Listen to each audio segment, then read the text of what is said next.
It's Valentine's Day 2000, and 9-year-old Asha Degree walks out of her Shelby, North Carolina home in the middle of the night, and she's never seen again. Now, if you're anything like us, you know this case is haunting. Amy and I talk about it all the time. It's just that baffling. But now, after all these years, we finally have some new details. So, what could have possibly lured this shy, sweet girl out of her house that night, and what happened after she stepped out into the dark? Let's recap.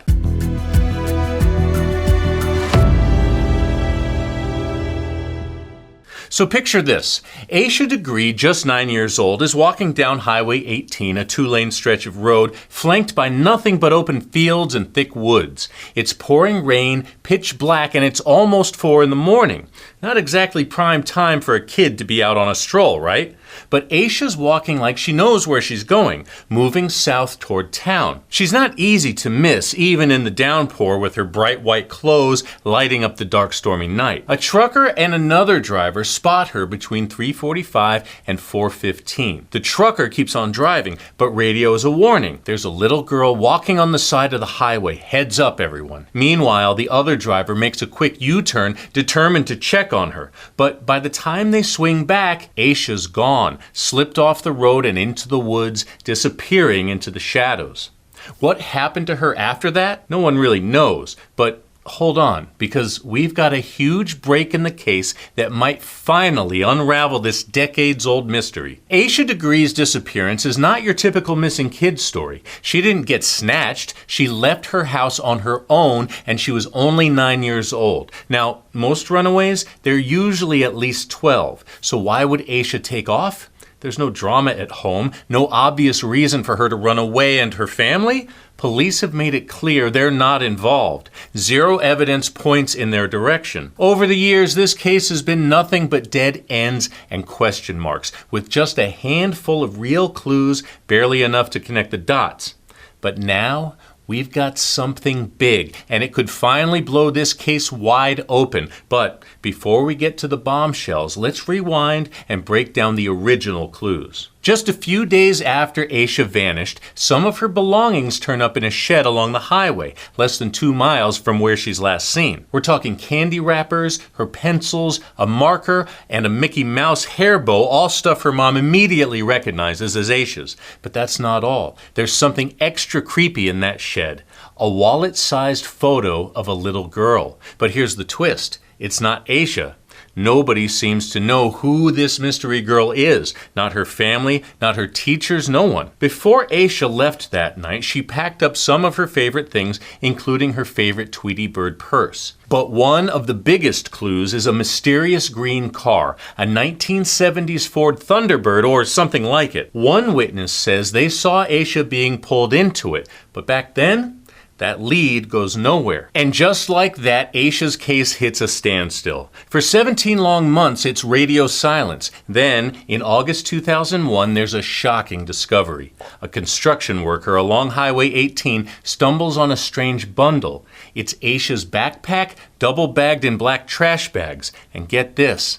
It's found 21 miles away from the direction Asha was walking. Inside the backpack, they find a few weird things. A Dr. Seuss book called McElligot's Pool. It's about a little boy imagining all the crazy fish he can catch. It's from her school library, but as far as they know, she didn't check it out. There's also a New Kids on the Block pajama t-shirt, but Asha's parents swear it's not hers. The FBI swoops in, taking the backpack and everything inside back to Quantico for testing. They've kept those test results under wraps for over 2 decades, but now, finally, you're about to hear what they found, and it could change everything. Hold on to your hat, because this is where things get wild. They've got a DNA match. 2 matches, actually. Turns out a hair found on the undershirt inside Asha's backpack belongs to Anna Lee Deadman, who was just 13 at the time Asha went missing. Another DNA trace was found on those trash bags. It points to Russell Underhill, a Vietnam vet who would have been 50 back then. Russell had a tough life, struggling with depression, addiction, and living on the edge. He was a local living in the area when Asha disappeared. He passed away alone in his apartment around Christmas 4 years after she went missing. But here's the twist. Cops don't necessarily think Russell or Annalee are the main suspects. The real focus? Allegedly, it's on the two people who connect them, Annalee's parents, Roy Lee Dedman and his wife Connie.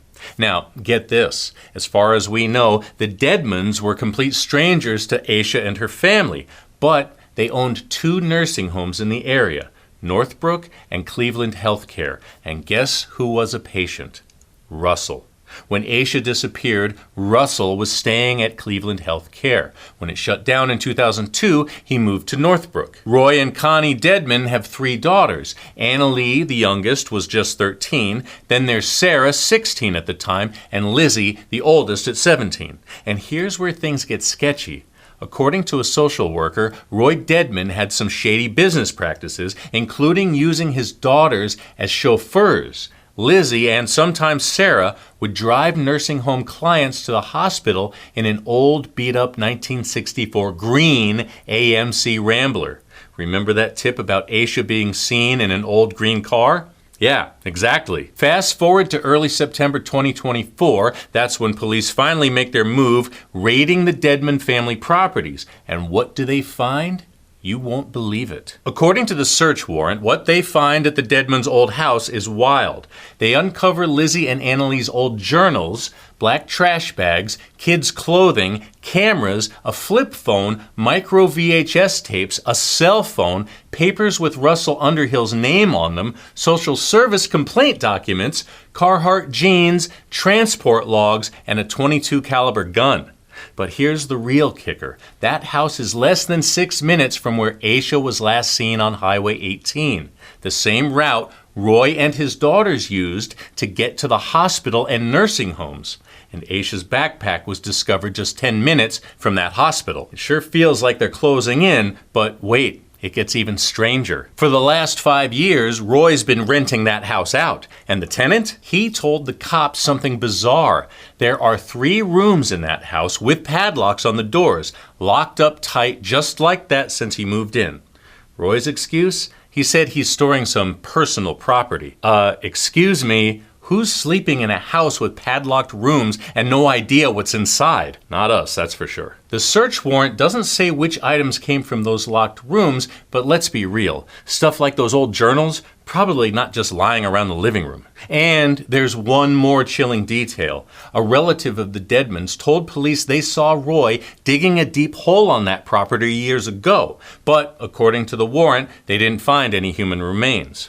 What they did find, though? You're not going to believe it. Tucked away back on his property, hidden between some old sheds, they spot something that makes their blood run cold. An old green car. Of a green car, here it is, being towed away from the scene there in Shelby. It is an older green car, we must say, is similar. Does seizing the green car mean Asha was the victim of a hit and run? At this point, anything's possible, but when police dug into that theory back in 2000, they didn't find anything on the highway to suggest a hit and run. They don't know exactly what happened, but they don't think she's alive. They believe Asha's body is hidden somewhere. But where? Let's go back to the search warrants for answers. See, that's not the only property Roy Dedman owns. He currently lives in this brick house just down the street, and when they search that one, they find more weird stuff. A human tooth in a Ziploc bag, small pieces of red fabric, and a small shoe sole from outside the house. What do you make of that? Plus, they take away several computers, old notebooks, digital photos and VHS tapes, old cell phones and cameras, and paperwork from the Department of Health and Human Services. Roy Dedman also has a DNA sample taken from him. Lots of possibilities for answers there, wouldn't you say? Nowadays, Connie and Roy live in separate houses. When the cops search her current place, they take away a lot of devices. A tablet, laptop, hard drive, flash drive containing photos, a floppy disk, and assorted CDs and SD cards. Now, let's go to Annalee, the youngest daughter's house. They didn't take much, just a BlackBerry cell phone, but who knows, maybe it holds the key to this whole case.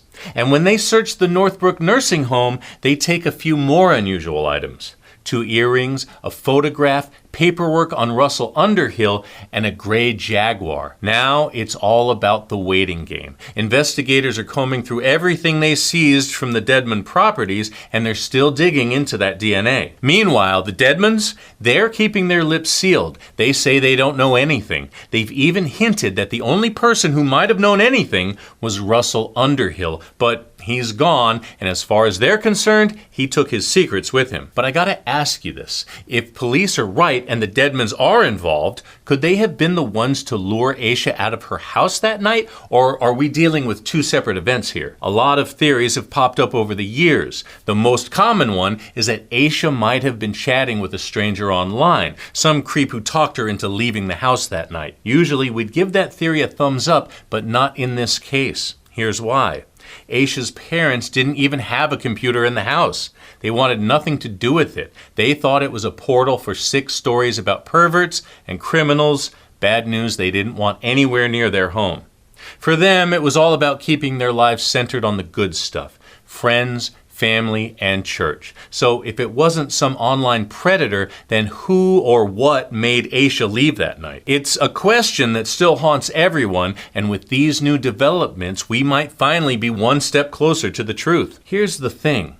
Asha's parents never had any reason to worry about her sneaking out, especially without her big brother O'Brien by her side. He was just a year older, but they were inseparable, more like best friends than siblings.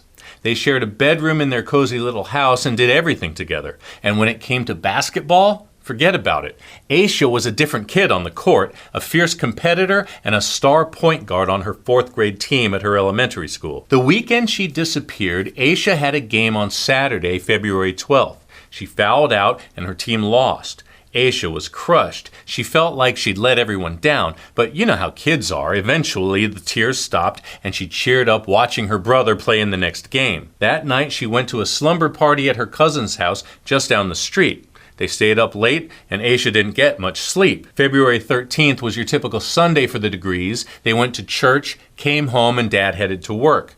Then things got a little weird. A car accident nearby knocked out the power around 9 p.m. The kids were already winding down for bed, but with no hot water, bath time was a no-go. Asha's dad got home from work a little after midnight. He checked on the kids. They were fast asleep in their beds, or so he thought. Around 2:30 a.m., he turned in for the night, checking on them one last time before he went to sleep. And then, sometime after that, Asha got up, grabbed her backpack, and walked out the door. That was the last time anyone in her family saw or heard from her. So what happened in those quiet, dark hours that made this sweet, shy girl leave her safe home?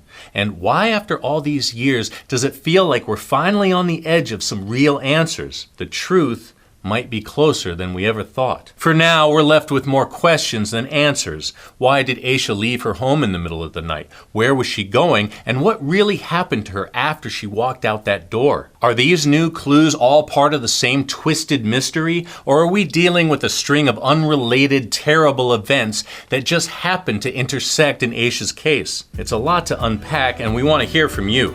Let's dive into the theories and talk about it in the comments below. And if you love getting all the crime in half the time, hit that like button, share this story, and don't forget to subscribe. Amy and I are here 3 times a week bringing you the latest on this case and so many others. Stay safe out there, and we'll see you soon.